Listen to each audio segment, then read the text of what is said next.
Hi there, Coach. It's Carolin here, and today I want to talk to you about the 3 most common forms of self-sabotage and how you can overcome them so you can fulfill on your big mission.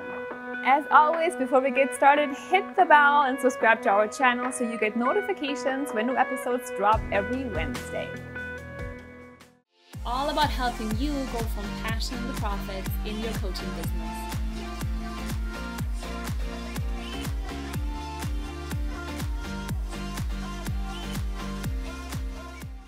Self-sabotage. Are you self-sabotaging right now? Have you ever sabotaged your success in the past? Chances are you have, right? We all have. I have been sabotaging my way to success, I always say. So I've learned over time how I'm holding myself back, and I've been able to overcome one thing at a time to ultimately get to where I am today. So to me, growing a business and developing yourself as an entrepreneur is a consistent journey of overcoming your own limitations and your fears and doubts and what's happening in your mind to get yourself to grow and become the person that's ready for that next level of success. From working with literally thousands of clients from all around the world with different backgrounds and different personalities and strengths and weaknesses, we know that there are certain forms of self-sabotage that come up over and over again.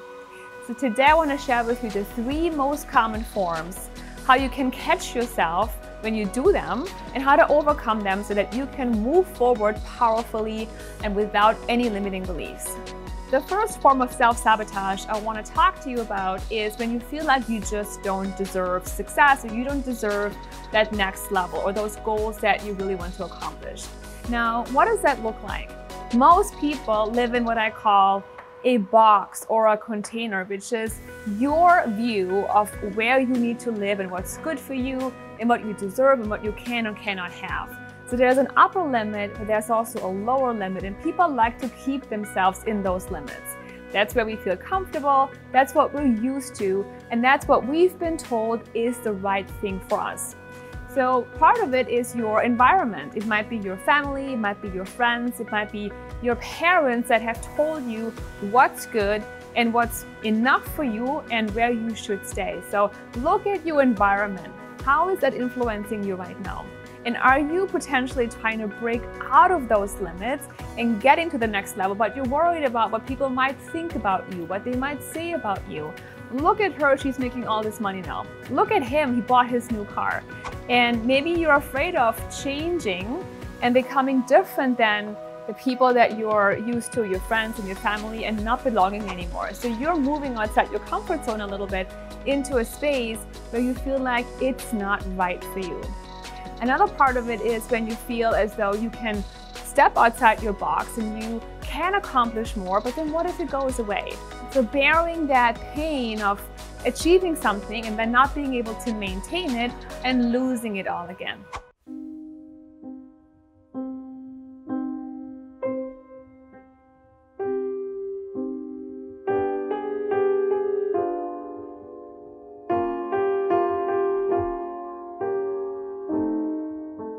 Maybe you feel deserving of all of your success and all of your big goals, and if so, that's great.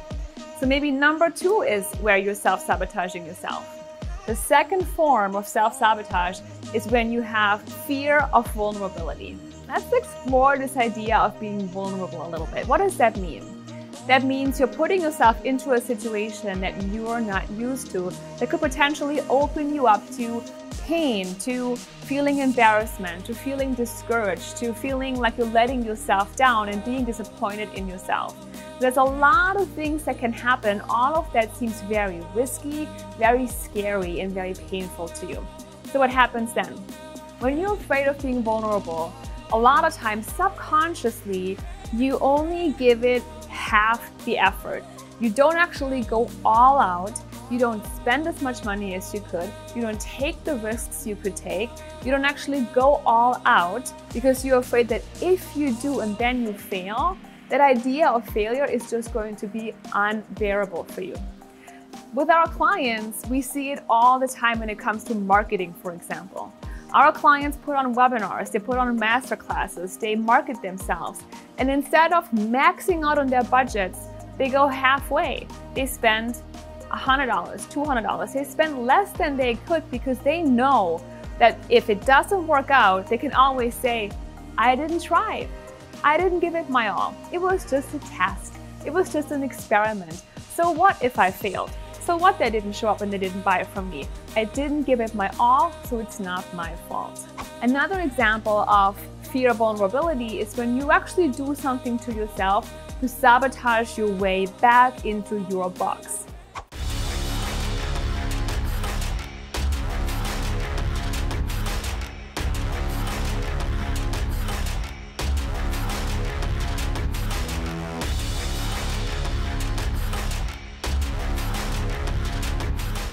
Binge eating, drinking, going out too much at night, being tired the next day. So you're actually doing things to yourself that will prevent you from being your best, for showing up fully in your business, for your clients, for the people that really need you.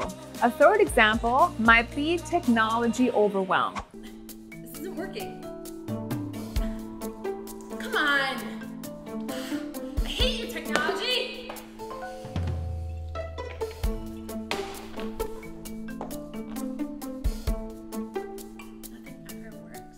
How many times have you said, it's just too complicated? I just don't know how this system works. I can't figure out my Facebook ads. Social media is just not for me. I can't do video, or God forbid hosting a YouTube channel. I could never do that. Maybe you're making excuses for yourself. Ask yourself, is it really that tough? Is it really that difficult? Or is that just stories that you tell yourself to feel, again, like it's not your fault? It's just too hard. You just don't have the skills and it's just not for you. So that is another form of how you're staying away from being vulnerable and really giving it your all and putting yourself out there and taking that risk in order for you to stay safe and stay in your comfort zone. The third form of self-sabotage is when you're protecting your ego. No. I said indoor hot tub. Indoor. What do you mean it's not available? Idiots!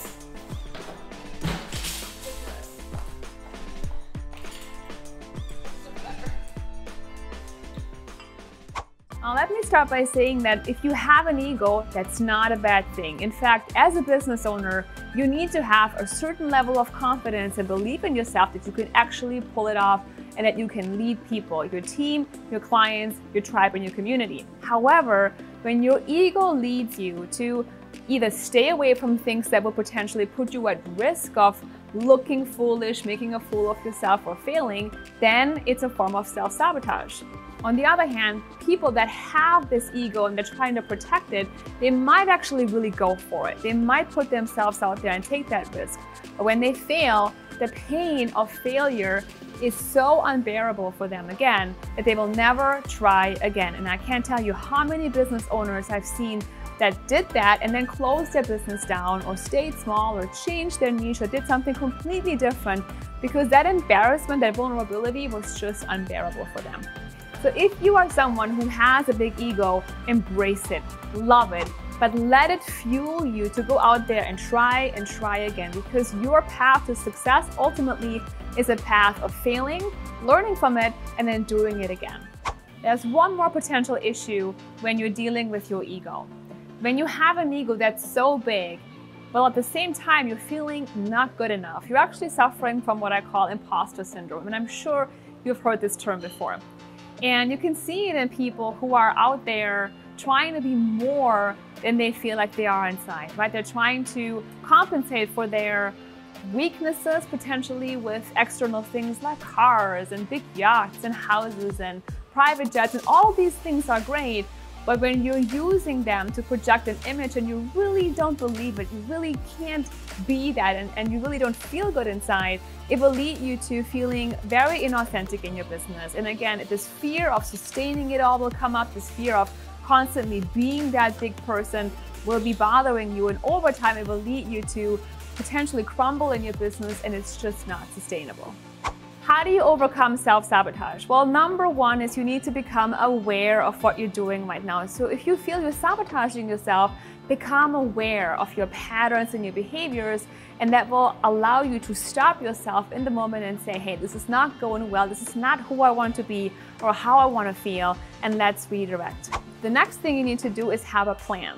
My cure for fear and doubt and holding myself back has always been strategy. It's been making a plan, sticking to it, and then getting myself to that next big goal. If you're looking for a strategy to get your business to that next level, you're looking for more clients, more impact, more success, and more ease in your coaching or consulting business, I have something for you. Simply register for our free masterclass where I'm going to show you how to build a massively successful online coaching or consulting business around your desired lifestyle.